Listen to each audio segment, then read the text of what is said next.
Jérôme Sevrette, photographe. Je fais beaucoup de photos plasticiennes et également beaucoup de photos pour des groupes, pour le milieu musical. Le projet Terre-Neuve, c'est vraiment né de cette idée d'allier la photographie, la musique et l'écrit, les textes.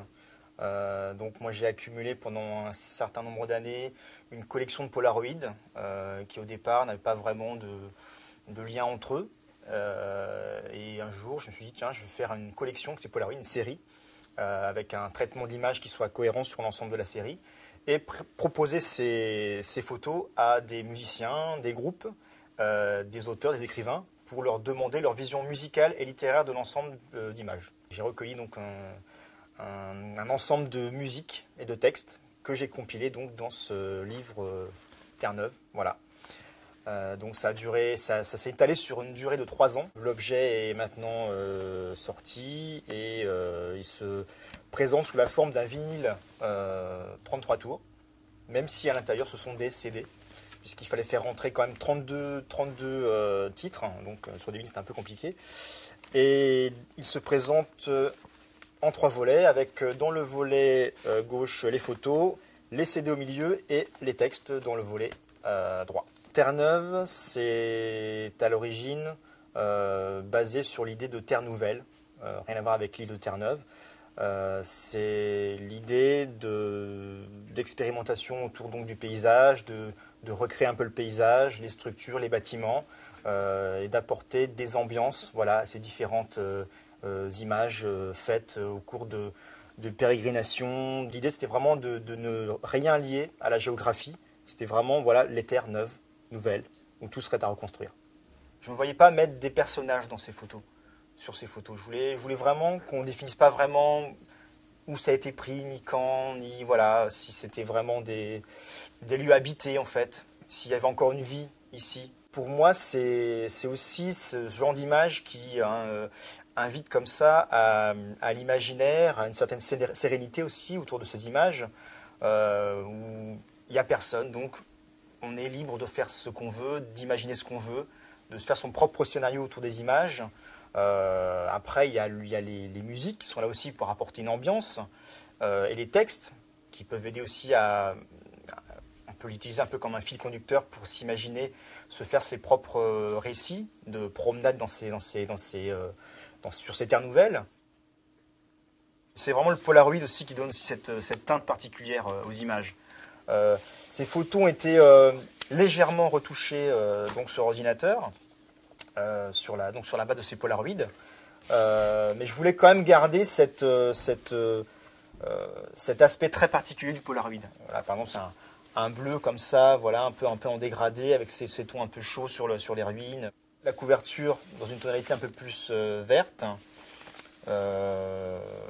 L'idée, c'était vraiment de proposer différentes palettes d'ambiance, de couleurs, d'atmosphère. C'est vraiment basé sur le ressenti, voilà, toutes les impressions autour de ces paysages un peu étranges. Et je pense que c'est ça aussi qui a beaucoup intéressé les musiciens. Par exemple, je peux citer un groupe comme Unassociated Trees, que certains, je pense, connaissent, un groupe un peu mythique de la scène cold wave anglaise des années 80 et qui existe encore maintenant, qui m'ont proposé une version acoustique d'un morceau qui s'appelle The Secret Sea, donc un peu, voilà, vraiment qui tombe à point nommé, hein, la mer secrète. She swims a secret sea of sleep's cocoon. Ce morceau, tout de suite, ça collait à l'ambiance des images, quoi. C'était vraiment voilà, quelque chose de très mélancolique et en même temps très discret, mystérieux. Ça collait vraiment bien avec l'ambiance des images donc de Terre-Neuve. Ensuite, vous avez Richard Pinas, un autre illustre musicien de la scène contemporaine.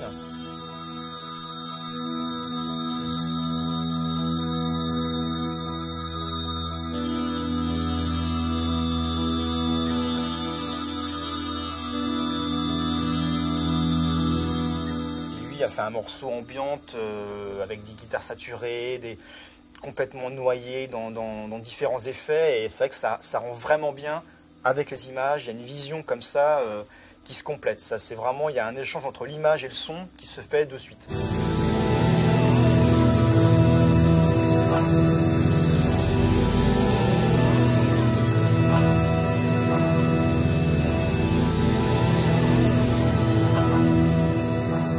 À chaque fois que je recevais quelque chose, j'étais complètement, complètement ébahi parce que je recevais. Je dis mais c'est super, ça a été composé sur mes images et c'était vraiment c'était un super cadeau quoi.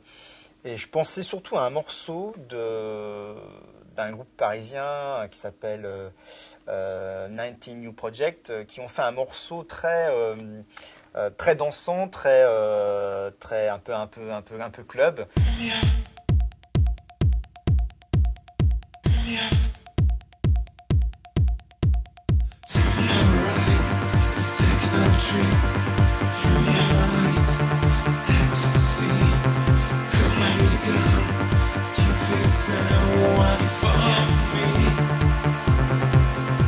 C'était un peu culotté parce qu'effectivement, ça pouvait se dire que à la vue des images, on aurait que des morceaux un peu ambiantes, un peu cold, un peu dark. Et eux, pas du tout. Ils m'ont proposé quelque chose de très rythmé, très dansant, un morceau un peu club. Et je trouvais ça vachement bien parce que justement, ça faisait un peu le contre-pied à ce que j'avais déjà reçu et ça rajoutait encore une palette, une tonalité musicale à l'ensemble de cette collection de musique. Je ne fais plus de Polaroid parce qu'effectivement, trouver les cartouches, ça devient un petit peu laborieux. Mes derniers Polaroid sont ici. Il n'y en aura pas d'autres. Enfin, je pense pas.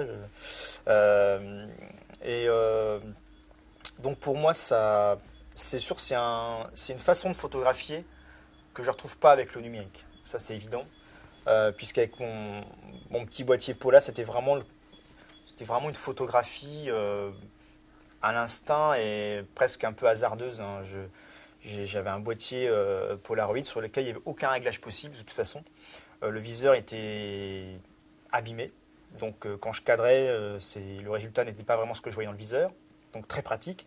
Et puis il y avait cette espèce de spontanéité dans la prise de vue où une fois qu'on avait appuyé sur le déclencheur, voilà, la photo était faite, on ne pouvait pas revenir dessus. Je ne disais pas, je ne regardais pas, non, c'est pas bien fait, je recommence, j'en fais une autre, je la double. Non, non. Avec le Pola, c'était une photo et voilà, advienne que pourra. C'était une façon de faire de l'image que je ne pourrais plus effectivement refaire avec le numérique. Mais avec le numérique, je pense que j'ai adapté, là pour Terre-Neuve, comme pour tous les Polas que j'ai fait avant, une façon de travailler l'image, la même façon que pour le numérique. Voilà, j'ai une imagerie dans la tête, une façon de transformer les images que j'ai appliquée au Polaroid. Et je continue à le faire maintenant avec mes photographies numériques.